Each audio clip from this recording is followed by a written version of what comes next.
বন্ধুসকল আহক আজি আমাৰ পথাৰলৈ লৈ যাওঁ আপোনালোকক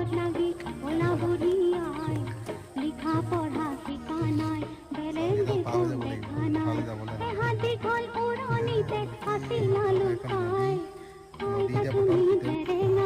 আহি পাই গ'লো আমাৰ এখন পথাৰ এইখন আমাৰ চুমনি বাৰী আৰু ইয়াতে আমাৰ চব্জি খেতি কৰা হয় এই যে দেখিছে সৰুকে এই ঘৰটোতে আমাৰ কেতিয়াবা ৰেষ্ট কৰা হয় পথাৰত আহিলে যেতিয়া চাহ একাপটো খোৱা যায় সেইকাৰণে চাহ খোৱা পৰ্ব চলি আছে বৰ্তমান